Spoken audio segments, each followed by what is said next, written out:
Assalamualaikum warahmatullahi wabarakatuh. Salam sejahtera, selamat pagi.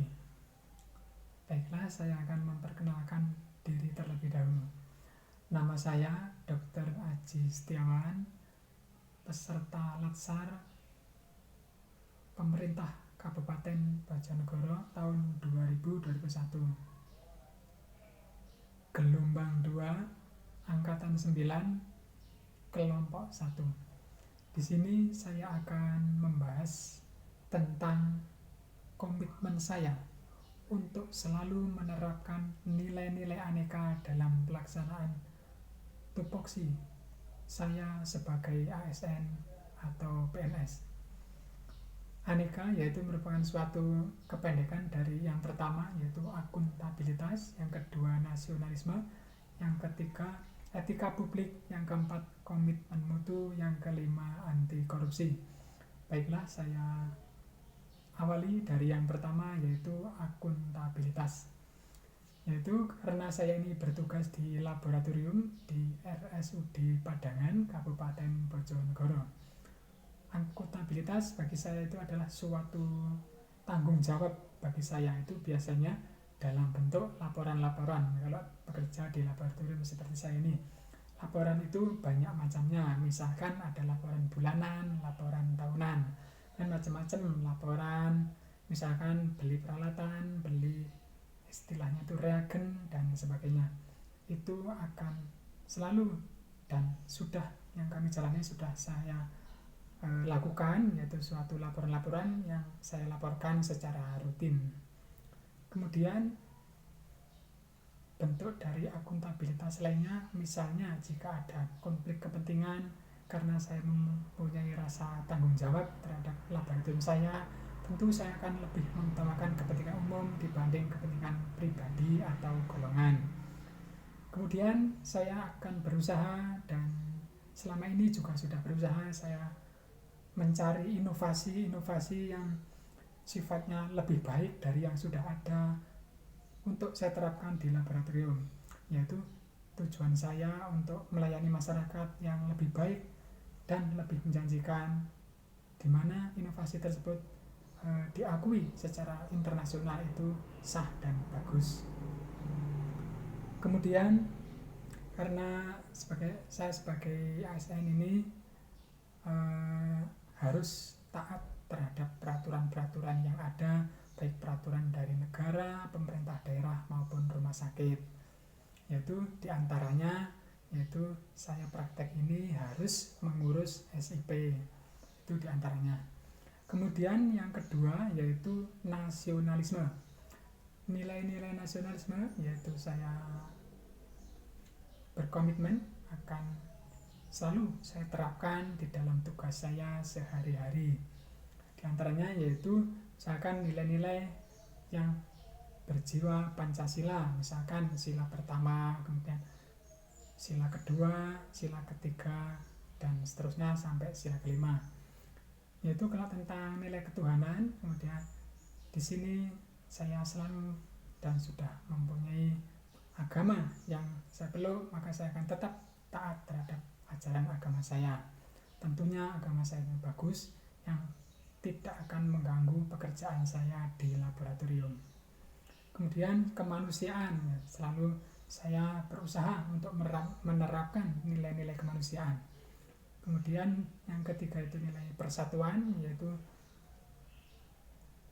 jiwa nasionalisme ini adalah merasa bahwa seluruh kita sebagai masyarakat terhadap masyarakat lainnya, sesama bangsa Indonesia itu merasa bersatu, satu bangsa dan satu tanah air, mempunyai tujuan yang sama yaitu masyarakat adil dan makmur. Jadi saya harus mempunyai rasa persatuan. Kemudian kerakyatan ini adalah menyangkut tentang musyawarah, jadi ataupun demokrasi. Jika ada apa-apa di dalam laboratorium, misalkan ada kepentingan terhadap staf lainnya, kan di laboratorium kan banyak pegawai-pegawai lainnya, itu kalau tujuan untuk kepentingan laboratorium, tentunya saya akan menerapkan sistem musyawarah untuk mengambil kesimpulan dan kata mufakat yang terbaik untuk kemajuan laboratorium saya dan tentunya untuk kemajuan rumah sakit kami.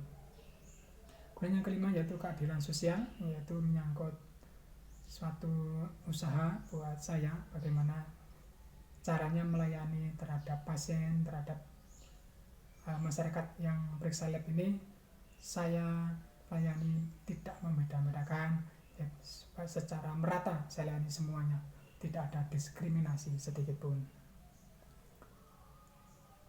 Terutama atau landasannya yaitu kami tidak akan membeda-bedakan tentang SARA dalam pelayanan saya di laboratorium. Kemudian yang ketiga yaitu etika publik, yaitu nilai-nilai dasar etika publik itu diantaranya adalah memegang teguh Pancasila dan Undang-Undang Dasar 45. Kemudian pada saat saya bertugas, tentunya karena acuan saya adalah nilai-nilai Pancasila seperti tersebut di atas, maka saya akan berusaha untuk bertugas secara profesionalisme, tidak memihak dan tidak membeda-bedakan, apalagi yang berbau SARA.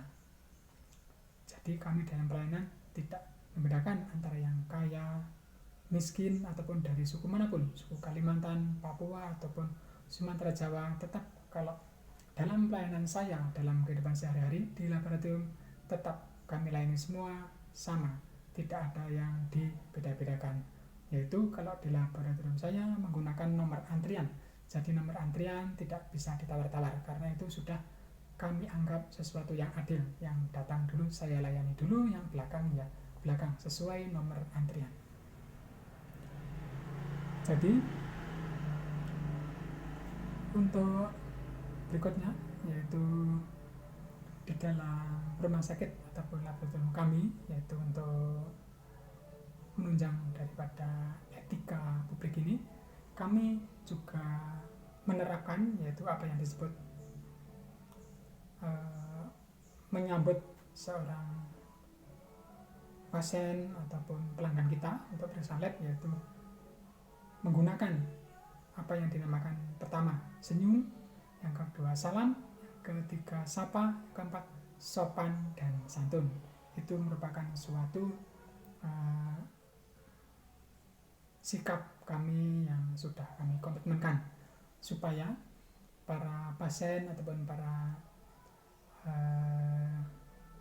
masyarakat yang datang ke laboratorium kami merasa nyaman dan senang kalau saya tanggapi dengan hal-hal tersebut seperti di atas tadi. Kemudian yang keempat yaitu komitmen mutu, yaitu kalau bicara tentang mutu, tentu itu ada sesuatu hal yang baik dan bagus, itu disebut bermutu. Misalnya saya melayani pasien-pasien di lab itu dengan cepat, dengan ramah, dengan profesional, transparan, kemudian harga periksa laboratorium itu murah ataupun terjangkau. Tentu kami sesuaikan dengan kemampuan masyarakat, dianalisa dulu sebelum memutuskan tarif daripada pemeriksaan laboratorium di laboratorium saya. Itu tentang mutu. Kemudian pemeriksaan kami untuk menjaga mutu diantaranya yaitu kami selalu melaksanakan pemantauan mutu. Itu untuk peralatan laboratoriumnya, yaitu pemantauan mutu internalnya, yaitu setiap hari alat-alat kami selalu kami cek quality controlnya, dan secara berkala mutunya itu kami cocokkan dengan standar pemerintah, yaitu yang ada di Surabaya yang disebut dengan BPLK. Jadi kalau mutu labnya sangat tidak diragukan di laboratorium saya. Kemudian yang terakhir yaitu nilai-nilai anti korupsi. Nah, ini bagi saya adalah sesuatu yang sangat bagus sekali, walaupun bekerja di instansi manapun, ini adalah sangat penting. Anti korupsi, nilai-nilai anti korupsi yaitu misalnya kejujuran, itu misalkan dalam pembuatan laporan baik bulanan maupun tahunan, itu saya harus jujur. Kemudian misalkan saya diberi wewenang untuk membagi uang jasa pelayanan terhadap bawahan ataupun teman-teman saya yang rekan saya yang bekerja di lab, ya ini saya bagi dengan jujur sesuai dengan juknis yang telah disepakati, tidak ada yang saya sembunyi-sembunyikan dan saya lakukan secara transparan. Kemudian untuk yang misalkan nilai anti korupsi yang peduli, itu saya maknai bahwa kita harus peduli terhadap rekan-rekan kerja kita, sekitar kita. Kalau misalkan mereka ada tanda-tanda berbuat curang ataupun berbuat tanda-tanda korupsi, kita harus peduli, mau melaporkan terhadap yang berwajib bahwa dia adalah korupsi. Tentunya kita mempunyai bukti yang kuat. Kemudian saya juga harus bisa mandiri, harus bekerja maksimal sesuai kemampuan saya. Kemudian harus disiplin waktu, terutama yaitu baik waktu datang, waktu istirahat maupun waktu pulang, itu harus saya usahakan disiplin. Bahkan pekerjaan saya waktu jam pulang itu saya belum pulang kalau pekerjaan saya belum selesai, jadi saya selesaikan dulu. Kalau bagi saya tidak masalah melebihi waktunya jam pulang belum pulang, pekerjaan saya masih ada, jadi saya selesaikan sampai selesai baru pulang. Menurut saya terlambat pulang tidak apa-apa. Kemudian yaitu nilai berikutnya, yaitu nilai tanggung jawab, ya seperti misalkan tanggung jawab terhadap laporan-laporan. Kemudian misalkan saya ada konflik kepentingan, misalkan di rumah ada kepentingan keluarga ataupun kepentingan organisasi profesi lainnya, ada rapat ini rapat itu.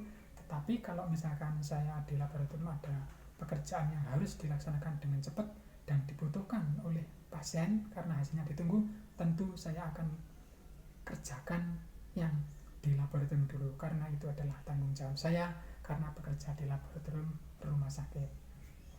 Kemudian kerja keras, yaitu saya akan selalu kerja keras, kerja cepat. Jadi kalau misalkan sudah ada pasien yang harus diperiksa, saya harus dahulukan. Nanti kalau ada kepentingan lain, misalkan ada kepentingan organisasi lain, maka nanti belakangan. Jadi tetap saya harus mendahulukan pasien, saya selesaikan dulu, baru kalau ada urusan menyusul belakangan. Yang lebih penting untuk melayani pasien karena saya bekerja di laboratorium. Kemudian yaitu sifat sederhana, yaitu saya usahakan saya ini hidup sederhana. Maksud saya hidup menyesuaikan dengan kemampuan dan pendapatan saya. Saya tidak bermimpi hidup bermewah-mewahan, apalagi yang di luar kemampuan, ingin beli ini beli itu tapi tidak punya uang. Karena kalau berhidup keinginannya mewah-mewah tapi pendapatannya atau uang tidak cukup, itu bisa memancing seseorang untuk korupsi. Kemudian punya sifat berani. Misalkan ada teman-teman, rekan-rekan kerja yang ada tanda-tanda curang terhadap keuangan, ada tanda-tanda korupsi, yaitu tentunya saya harus berani menegur ataupun melaporkan kepada yang berwajib. Tentunya saya harus mencari bukti yang kuat dan yang nyata bahwa dia curang ataupun korupsi. Kemudian sifat berikutnya itu sifat adil. Tentu saya akan berlaku adil terhadap siapapun, baik rekan kerja saya di lab maupun yang staf lainnya. Kalau di lab misalkan adil dalam pembagian jasa-jasa, misalkan jasa medis, keuangan, itu akan saya bagi dengan adil sesuai dengan persentase yang telah kami sepakati di dalam laboratorium dan sesuai aturan rumah sakit. Menurut saya, korupsi itu sebenarnya merugikan bagi pelakunya, baik dunia maupun akhirat. Di dunia, kalau orang korupsi itu tentunya namanya akan menjadi jelek, kemudian bisa dipecat dari tempat kerjanya, dari instansi kerjanya. Kemudian risiko berikutnya lagi, tidak lagi dipercaya oleh orang lain. Nanti kalau sudah pernah korupsi, tentu melamar kerja dimanapun akan kesulitan. Temannya pun akan susah untuk percaya ke seorang koruptor. Itulah resikonya, beberapa resiko korupsi di dunia, itu menurut saya. Kemudian kalau di akhirat sudah jelas, orang-orang korupsi tentu dia berdosa. Berdosa itu kalau di akhirat tentu resikonya akan masuk neraka. Inilah sekian tentang komitmen saya untuk selalu menerapkan nilai-nilai aneka dalam pelaksanaan tupoksi sebagai ASN atau PNS. Terima kasih. Wassalamualaikum warahmatullahi wabarakatuh. Selamat pagi, salam sejahtera.